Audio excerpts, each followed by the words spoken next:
Bienvenidos, worldwide fans of the planet's hottest entertainment with an edge. Jaime En Fuego here, once again welcoming you to my namesake program, Enfuegotainment, and grande gracias for your presence here. You can just call me Fuego for short. And this is a short little music film documentary review that I wanted to do all about, still Bill Withers. You can see that with the glare and all the craziness. You know, this is one that I watched many years ago when it was initially given to me by a coworker after him and I got to talking about just our love of soul man Bill Withers. And this film is actually named after his second album that had, Lean On Me, which might be his biggest hit, and also had Use Me, and tons of other great tracks and stuff. But it's a very fascinating 2010 documentary. It actually made its premiere almost a year before at South by Southwest, where it got a lot of positive buzz and good attention and stuff like that, and found its distribution. But we just lost Bill this past weekend on Friday,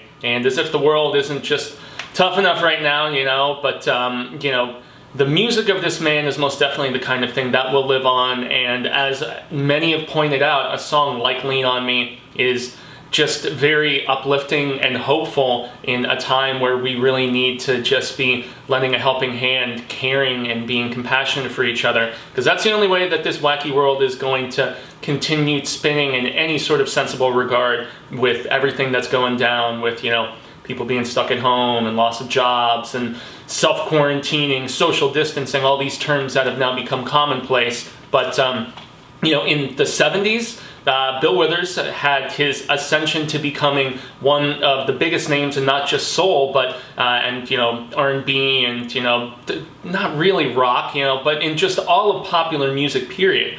His stuff had funk, it had soul, but it had this deep, inherent, just real genuine love and just, dare I say, sweetness about it in a lot of ways. The guy, small upbringing in West Virginia. As you find out in the documentary, he initially had a terrible lisping problem that he slowly found some ways through, different types of therapies and just working through it and stuff like that to work through, but teased excessively as a kid, wanting so badly to be part of like the cool crews and things like that. But we're talking very rural West Virginia, and the most meager of upbringings. Found himself in the Navy, went to Guam, just different stuff. He comes back and he's making toilets for 747s and making pretty damn good money doing it. But he had this desire to learn how to play guitar and try to write songs because he loved singing.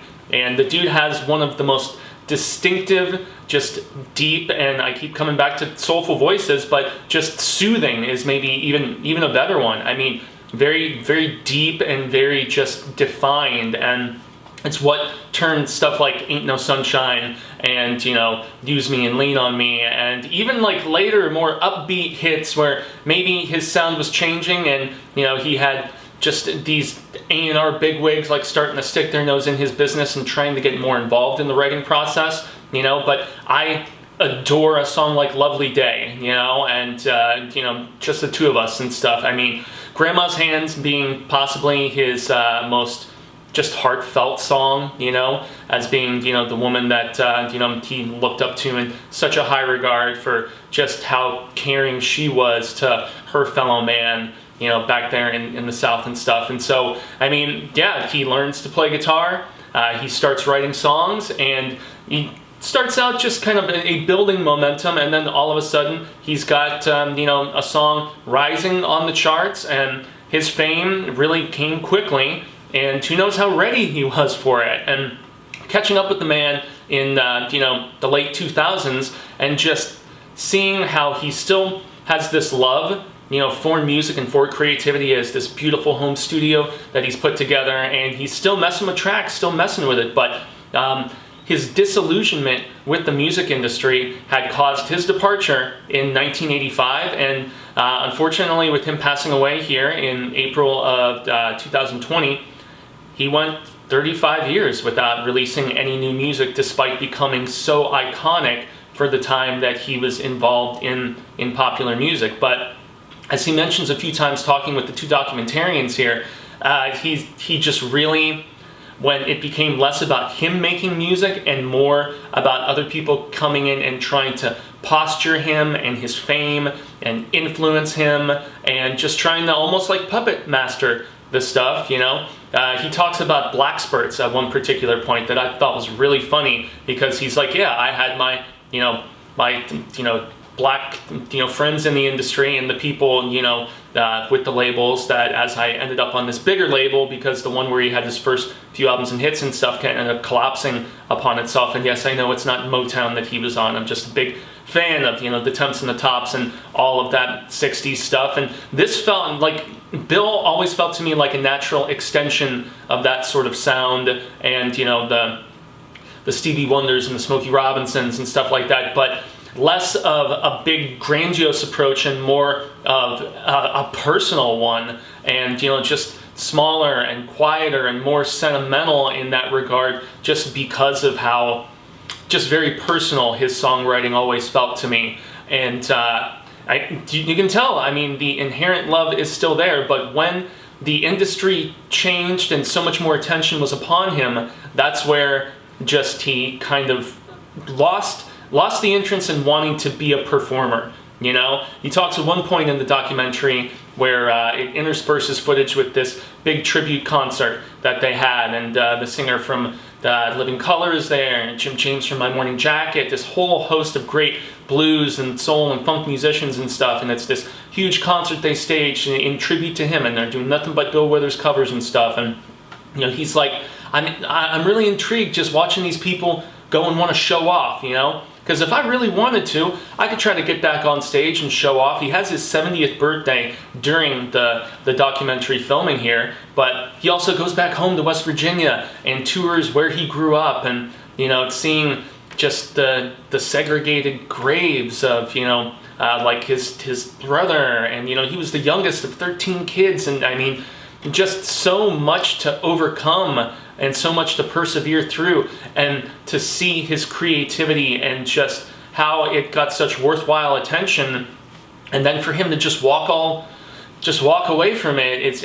It's very fascinating, and yet he still has the inherent desire to create, hence the home studio, hence you see in the film he's working with a blind, half Argentinian, half African American performer, trying to work on some new material. And he's also working with his daughter, who is an aspiring singer herself, and they work on this song called Blue Blues at one particular point that's really cool. But at the end of the day, he never really became a performer again, and he never really released a new album or like a large amount of new music or anything. And so that's where it's a legacy that is that lasting still to this day, and has such timeless stuff that will make you feel certainly sentimental, especially in this time and place that we're existing in the world, and in the spring of 2020 here.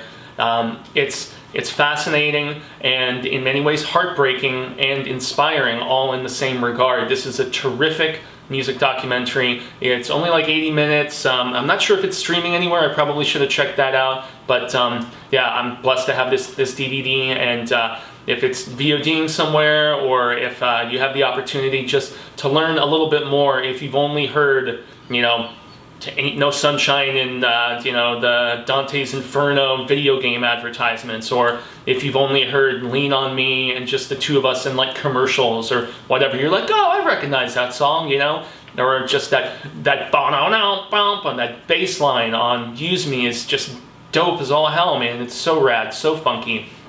What a guy, man. And so I contend that it's not just still Bill at this point, with us losing him unfortunately at 81 years old to heart disease and complications from that. Now I declare that it's always Bill in that regard. So I've been Jaime En Fuego. Y'all can find more on all social media sectors like Twitter, Instagram, Facebook, here on YouTube, where I'm trying to ramp back up my output after I cranked it up significantly in the midst of my just stuck at homeness, and then I got a little disillusioned myself with just the stir craziness and trying to create at home, but just yearning for being able to go outside and be more interactive in person, because there's so many who have just become just not just accepting but more comfortable in these impersonal interactions, and that's definitely not me. And it was why I loved covering film festivals and going to these different conventions and stuff like we always did. I loved interviewing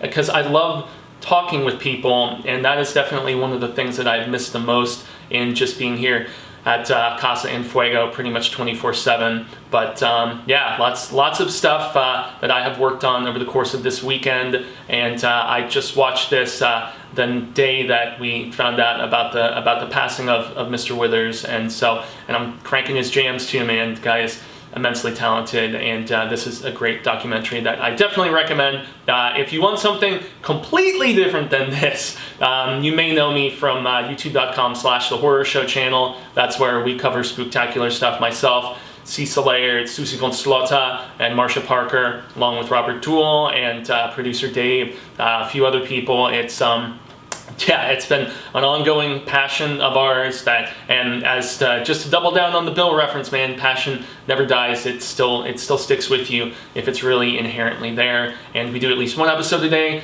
In certain circumstances too, we have tons of backlog content that we're throwing out, and a few fun new things as well. Trailer reactions, film reviews, video game let's plays, unboxings, all kinds of coolness there if you're down with the scarific. And then lastly, every Monday evening, 9 p.m. Eastern, 6 p.m. Pacific, Mondays live on the Willis Greedia YouTube channel. Show Business is a former box office show that now we are trying to retool and keep going on the weekly. CP, the showrunner over there, Chauncey K. Robinson out in LA, along with fellow City of Angels peep Lindsay Mimsy from My 2 Cents of Nonsense.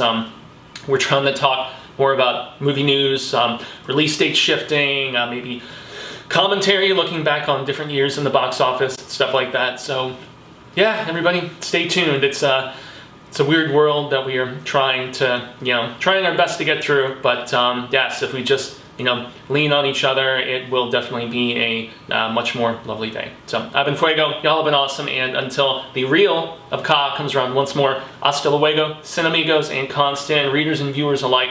But I am hopeful that we get to share more of this palaver sooner rather than later. And until then, remember everybody to be good to each other. That's what Bill would have definitely wanted.